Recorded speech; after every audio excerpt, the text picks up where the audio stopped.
Welcome to the Women Leaders Association Daily Member Podcast, where we believe we go further, faster, and have more fun when we go together. I'm your host, Julianne Kirkland. And in each Daily Member Podcast, we will pick out a great speaker from one of our meetings that we thought you would enjoy. You can access hundreds of recent speakers, book summaries, great articles, and more at no additional charge through your membership portal. If you would like to get involved in a Women Leaders Association mastermind group or find a networking group near you, or if you just need access to the membership portal, simply go to womenleaderspodcast.com to be connected. Now let's tune in for this incredible message. Sure. So my name, as you see, is Carlin Lynch Schofield, and I have been in the engagement and development and culture space for about 10 years. And I absolutely love my work.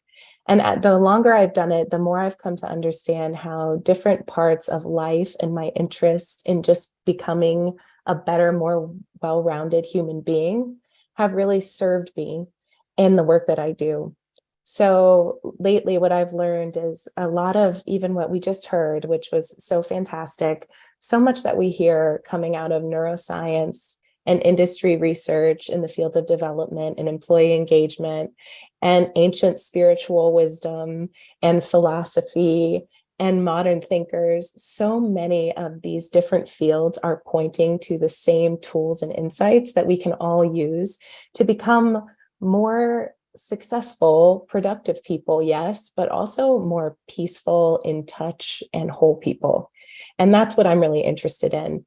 So I'm interested in how can we heal organizations at the micro level of the individual and the macro level of our teams so that we can have people in these organizations who are really thriving, and in turn our businesses are thriving. And then outside of our businesses, even larger than that, our communities, our families, and the world is changed because we're all approaching our work and our lives in different ways that are grounded in much more compassion and wisdom than have been the case in previous generations. So that's the work that I do. That's what I'm passionate about. And I'm thrilled to be here. Do we have my presentation, or can I think I'm controlling my slides. Are you going to control them for your side? Yes. Oh, you wanted me to share my screen on my side. Okay. One Yes. second. I thought it was going to pull up and then I clicked through them. I know that I'm not, probably we can't figure that out, but I can't figure that out yet.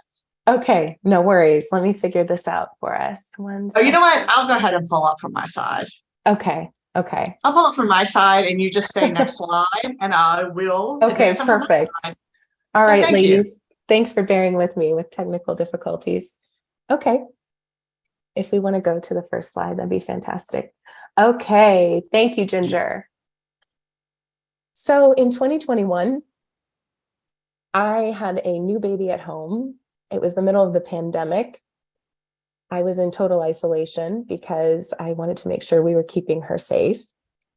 And also my team that I had worked on for years and years was disbanded. And so half of us went into one organization, half of us went into another.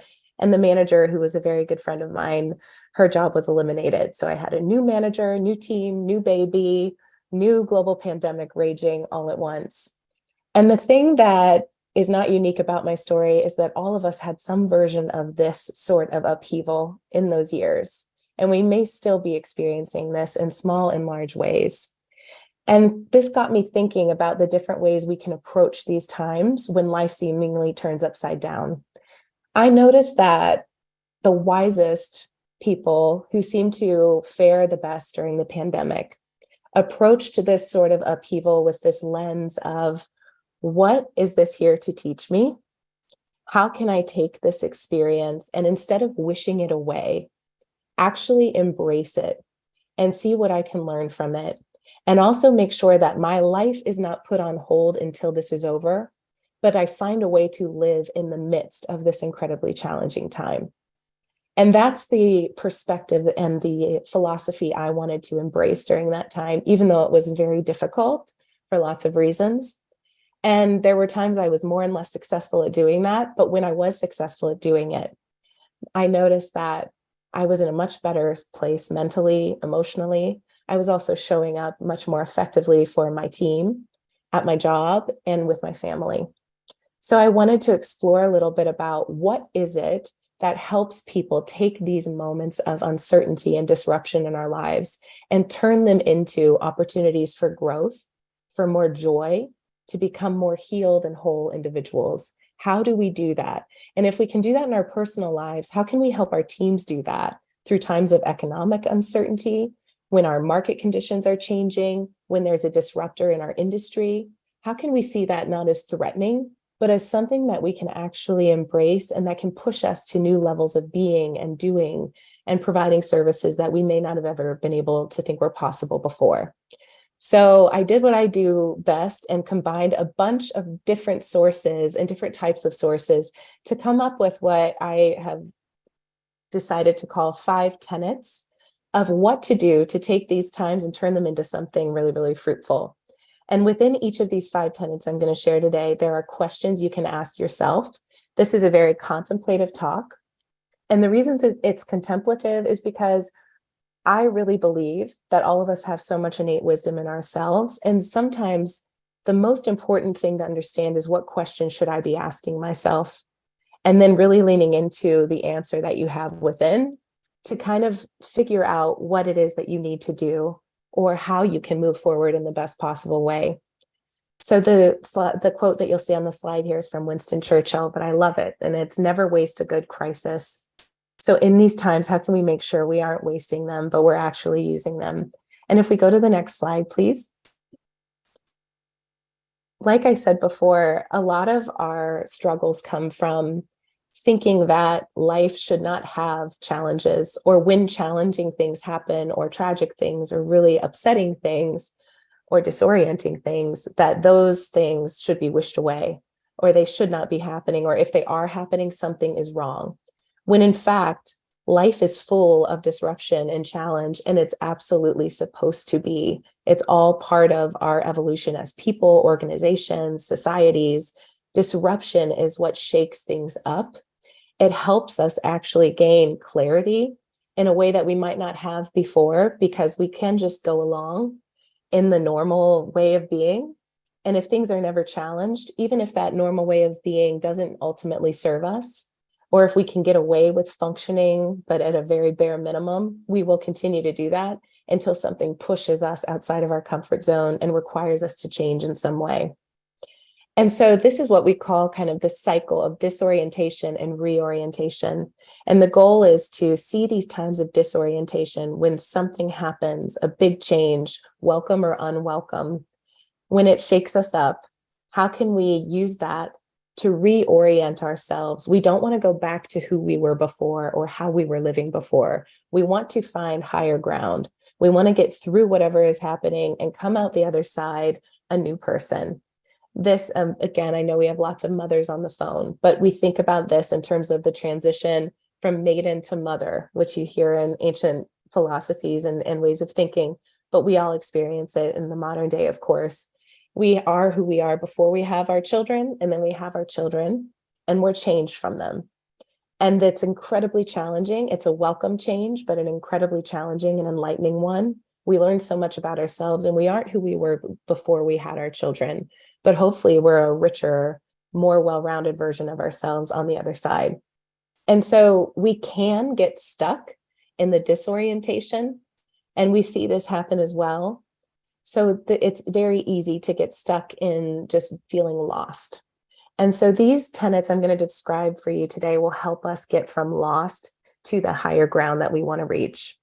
When we are in disorientation, we can see a lot of this play out at the macro level in society. When we were in the pandemic, for example, we saw that 3 times more people were describing their mental health as very poor than pre-pandemic.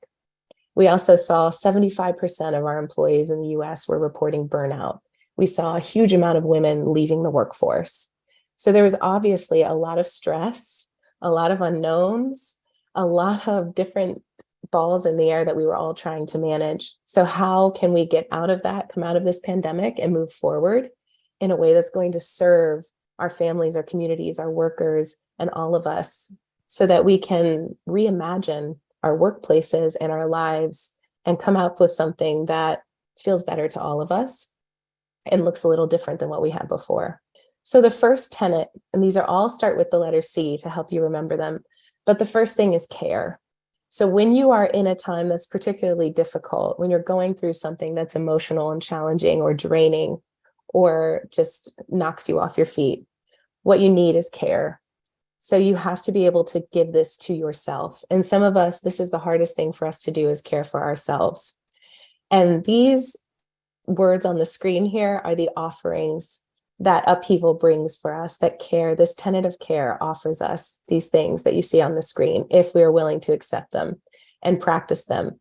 Tara Brach is a Zen psychologist who I absolutely love. She has so much work around radical acceptance. If you're interested, I'd say check her out.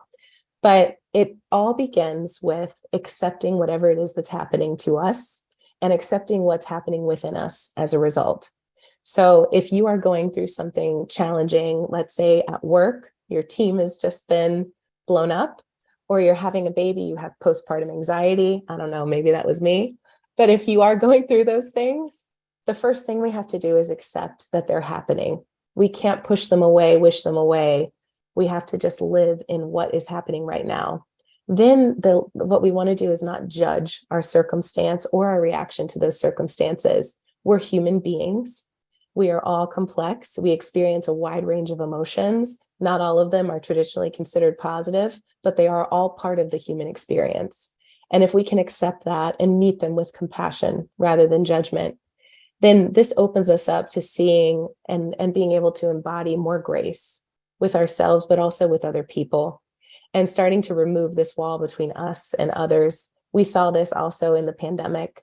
We saw something happen where all of us were going through the same sort of challenge and disorientation at the same time. And the actions that we all took affected everybody else. And that was as difficult and awful as it was in some senses. It also revealed a beautiful truth about how interconnected we are and how much the same we all are in so many ways. So many of the same struggles, fears, desires, those were all seen throughout the world. So we need to offer ourselves compassion, and then we need to nourish ourselves. When we're going through something that's a real struggle for us, we require nourishment. And I don't just mean food. I mean nourishment of the soul, the spirit, the mind. What are you consuming? What are you letting shape your thoughts and your feelings? So we also understand from neuroscience that our brains are wired in such a way where we are like Velcro to negative thoughts and experiences and Teflon to positive ones. This is a cruel trick of evolution, but actually I think it served us earlier in our history. It's something that I think we're gradually, through will and wisdom, we're changing and shifting the way our brains work. But back in the day, when we had to run from threats, when we lived more tribally, when we were trying to survive, and we had real threats to our survival, we had to use these evolutionary tools. So that looked like, if something bad happens, like if I see a tiger and I recognize those stripes, I know not to go near there again. Or if I put myself in a risky situation, if I touch a hot stove and I know it's hot, I know not to go near that stove again. It's all in an effort to keep us safe. But the ironic part is this wiring that has kept us safe for millennia is now to the point where we are perceiving threats all over the place that aren't real threats to our survival. And we're a lot more stressed out than we need to be. So one way to rewire our brains is to really savor positive experiences and emotions. And this can be so simple. This can be the look on your child's face the first time they have ice cream. But most of the time, we actually experience a lot of small positive joys and blessings throughout our lives and throughout our days, but we don't take the time to let them sink in. So we, right away, when a negative thing happens, it will stick with us and it'll shape our brains and shape our minds. But for us to be shaped and changed in positive ways, we need to let ourselves savor a moment for at least 15 seconds. So instead of just noticing the look on your child's face and smiling about it and then moving on, that's not going to imprint on your brain. Instead of doing that, you need to really sit with it. This is where the word contemplation comes in again. and why it's such a tool that's been used for years and years in spiritual and philosophical traditions. Because when you really sit with something, you allow it to sink in. So we need to do that with the joyful and nourishing moments in our lives, and then give ourselves rest. Don't try to rush your healing. There's a song that I love, and that's a line in it, but it says you can't rush your healing. So just rest in it, accept it, give yourself the care that you need. A couple questions you can ask yourself when you are at the bottom of the ocean and you feel like you can't see the surface. Questions to ask yourself are, what am I resisting? What am I judging? And what do I need? Those 3 questions will really serve you. If you can ask yourself those things, then you'll be able to have a wise response. Next up, please. Clarity. I touched on this one already, but when our world is shaken up, let's take the pandemic again as an example. When our world is shaken up, we really get clear on what it is that drives us, that fuels us, nourishes us, and where we may have been out of balance. So we saw a ton of unsustainable ways of working and living before the pandemic, and we saw a lot of people make changes once the pandemic occurred in terms of how they were spending their time with their family at work, when they were together, how was it quality time? My son said something so beautiful during this time. We were all at breakfast and we instituted something called Waffle Fridays. We were all eating our waffles, and my son said, we have everything we need. And it was me and my husband. He was a toddler, my little baby girl. And I just thought, yeah, we do. We do have everything we need. And even though the world felt really scary and there were so many things outside of our control, we had each other. We had food to nourish our bodies. We had one another to nourish our spirits. And we had our house. We were safe. And I thought, we have what we need, and we can get through this together. So clarity around, what do I value? What's important to me? When I know what I value and who I want to be, not just what I want to gain from the world, but what I want to give to the world, then you can kind of audit the behaviors in your life. So is the way that you are living aligning with what you say you value? And this can be a tough one. I think of something as simple as, I say I value the environment, but there are days that I buy bottled water at work and I forget to take my water bottle from home. And I'm like, I have to make that more of a priority. And it's a small thing, but if I say I value this thing, how am I doing what I can do? Or bringing my own bags to the grocery store, these tiny little actions, but there are much bigger ones. Thinking about when we're challenged, when we're triggered, when do our values go out the window, and making sure that we are actually aligning our behaviors with what we value. And think about your life. If you were to ask people what they think you value, would it be the same response based on how you're showing up and what they see from you in the day-to-day? Limiting beliefs. So a lot of times these can be revealed to us.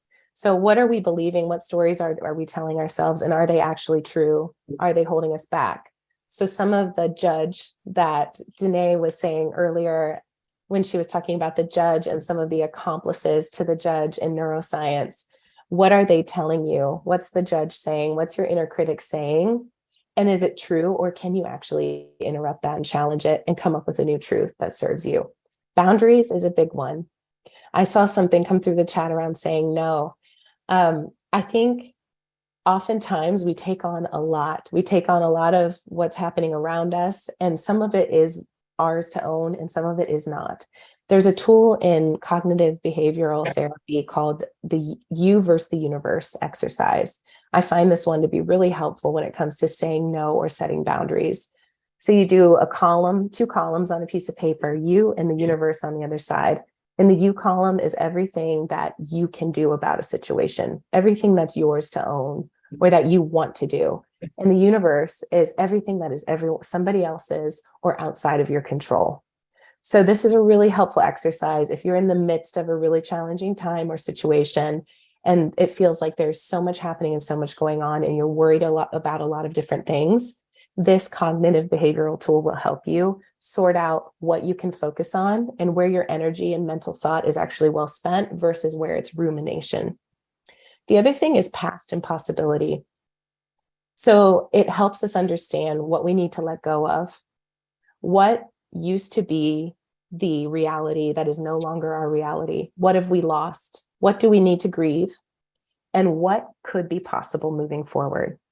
Most of the time with change, there are two sides of it. There is something to be grieved, there is something to be lost, and there is something to be gained. And we need to acknowledge and accept both parts of that.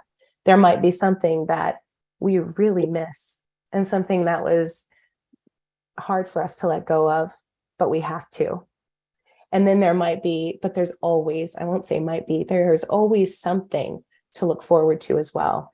There is something that we can become. There is something that we can do that's going to inspire us and give us a vision for our future that excites us. Questions to ask with this sea of clarity, questions to ask yourself. Is the way I'm living aligned with my values? And be specific with specific behaviors. What harmful stories am I letting limit me? This comes back to the inner critic. So what am I listening to? What's the inner critic saying that I'm listening to, and what can I let go? What do I have to let go of? And what will I no longer accept or invest in? So what is something I might need to grieve? What do I need to let go of? And then what are some things I've been taking on or things I've been accepting that aren't serving me that I am no longer going to accept going forward? And the last most exciting question is, what's possible now? Connection. This is a big one.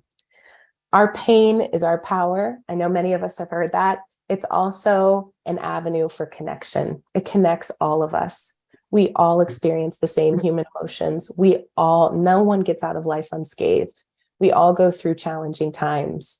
And when we realize that, we start to remove this illusion of this self-constructed bubble of life where I'm my own little school project. I'm crafting this life. I'm separate from everybody else. Nobody understands what's going on inside of me, or I'm weird, or I'm better than, or I'm different from. We realize that, oh my gosh, I'm everything. I'm connected to everyone. I get angry. I get happy. They're angry and happy. I get confused. I have self-doubt. They have self-doubt. No matter what their job title is, no matter how happy they look on Instagram, all of these illusions kind of melt away when we are challenged, and when we meet our own humanity, when we see it within ourselves and others, we realize we're a lot more connected than we thought. And that is an amazing realization that challenging times and times of upheaval offer to us if we are willing to see it and accept it. So connection to yourself. This looks like accepting parts of yourself that you used to push away or reject. In psychology, you may hear the term shadow self. Oftentimes, when we go through really tough things, we see our shadow. We see our fear, our anger, our jealousy, our insecurity. And rather than reject those things and pretend they're not there, how can we accept them as part of who we are and heal them with all of the great, wonderful, rich compassion and acceptance that we're cultivating? So how can we, just by simply naming those things and meeting them with compassion, we can transform them within ourselves? Then, of course, community. Who would understand what you're going through? Who are the people in your life you can lean on? Or who are other folks you might need to reach out to? Maybe it's a really unique thing that you're going through, but there's always a community of people who you can find, especially now. You can always find people who can understand and relate to what you're going through. I also think it's really powerful to connect with nature. The reason being, we tend to spend a lot of time in our heads. And so when we're in our heads and we're cut off, and we can get obsessive, and we can also get really, really small in our thinking and the way that we're living.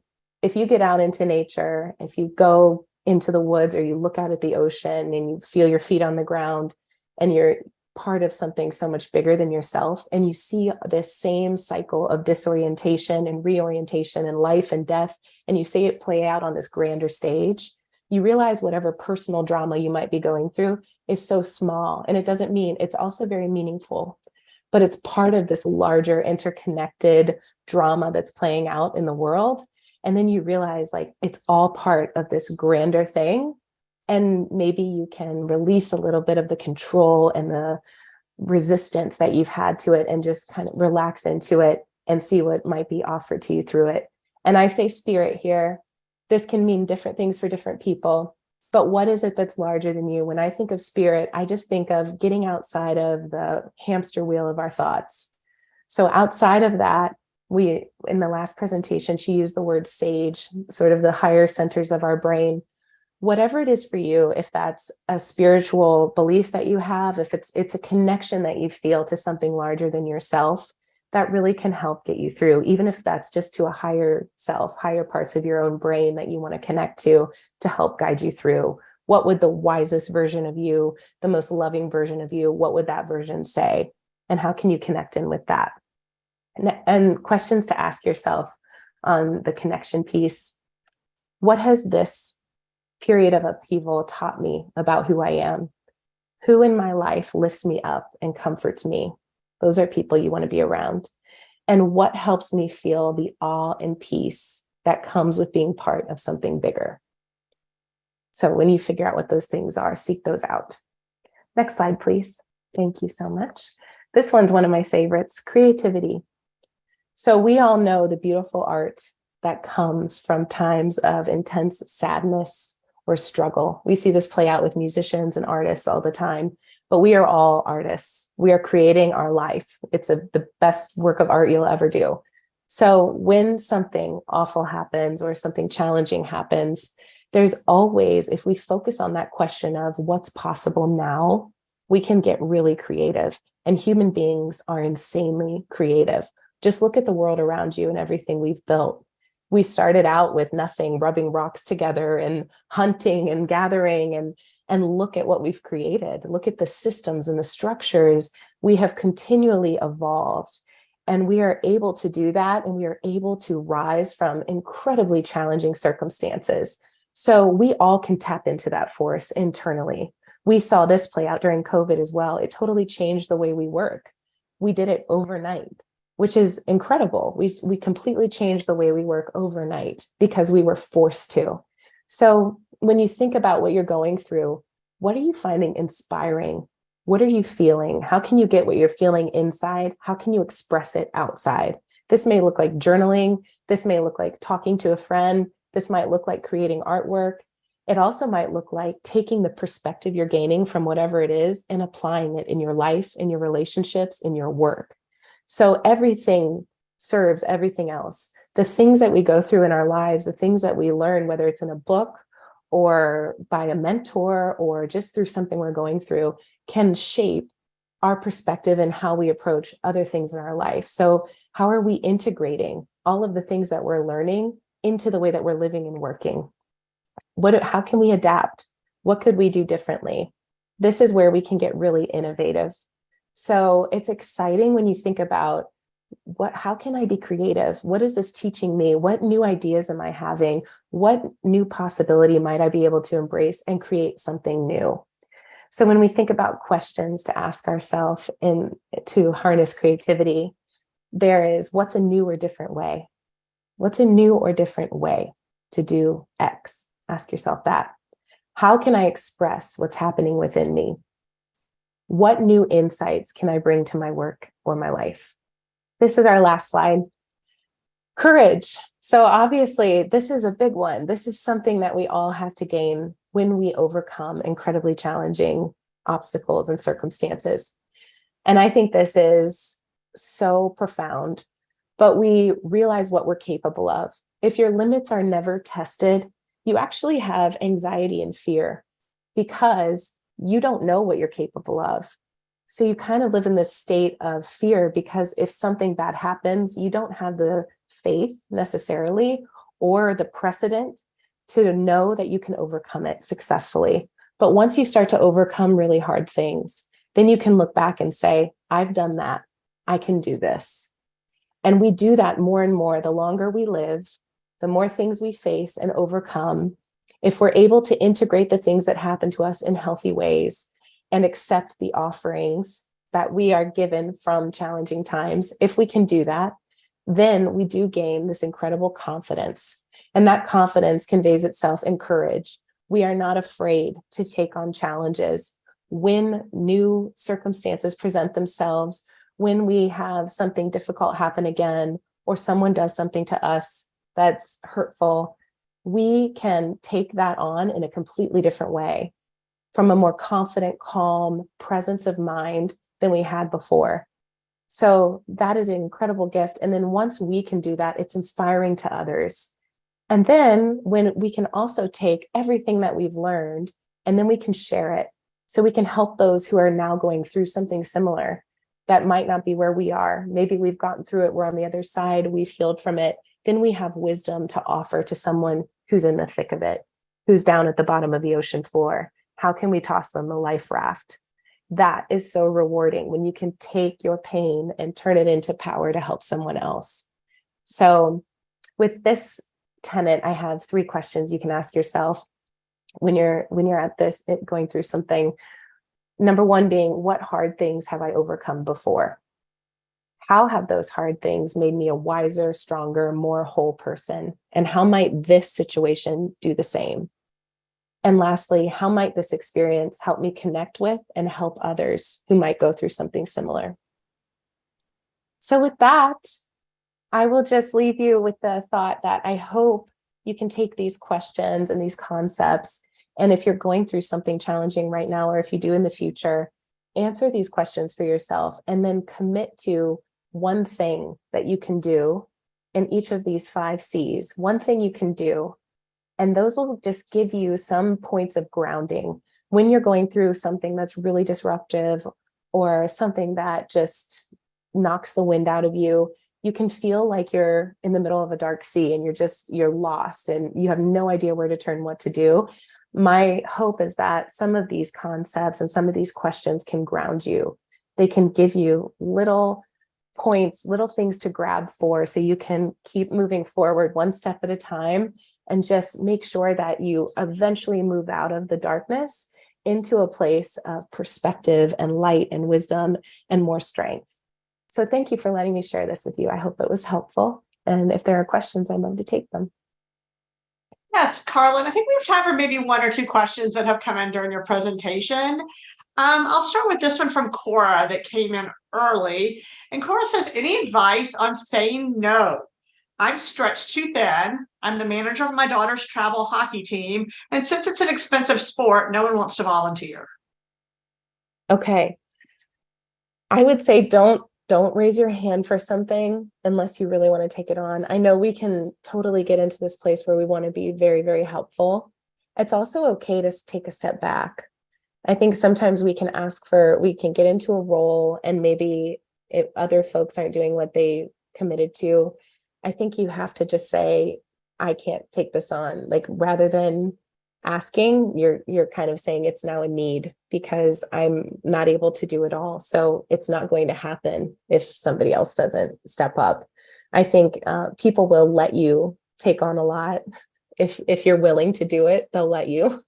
So I think at some point you have to just say, I can't, I'm sorry, but it's not going to happen unless somebody steps up and takes on X, Y, or Z. That would be my advice. That's wonderful advice. Thank you. And I think let this be our final question before we move on to our panel. And Kayla says, how do you teach some of these C's within your team? Or do you? Yeah, so I actually developed this talk for you guys. And I haven't used it with my team yet, to be completely honest, but I probably will. I'd love your feedback. I'm just kind of seeing what resonates and if it's something that people find benefit in. So would love your thoughts, but I probably will share this with my team, and I'm excited to see what they take away from it and what thoughts they might have to share with me. Well, thank you so much for your time. So before we move on to our panel, do you have any final thoughts or words of wisdom for our viewers today? I think I probably said enough words, but I just appreciate the time. And I am so grateful for opportunities like this to hopefully do some good and help in the ways that I can and share the things I'm learning. And so thank you for inviting me. I hope that this was helpful for some. If you all would like to connect with me or check out my work, I do have a website. It's thewonderofwork.com. I offer keynote talks and also workshops for organizations and individuals who are interested in this type of work. So if you'd like to check out my website, please do, or connect with me on LinkedIn. I'm happy to have a conversation or just get to know each other. Hey, my friend, if you enjoyed listening to this podcast, be sure to rate, review, and share your biggest takeaway. And if you're wanting more, you can access hundreds of recent speakers, book summaries, great articles, and more at no additional charge through your membership portal. You can also get involved in a Women Leaders Association mastermind group or networking group near you. Or if you just need to access your membership portal, simply go to womenleaderspodcast.com to be connected. Because here at Women Leaders Association, we believe we go further, faster, and have more fun when we go together. That's all for today, my friends. Bye for now.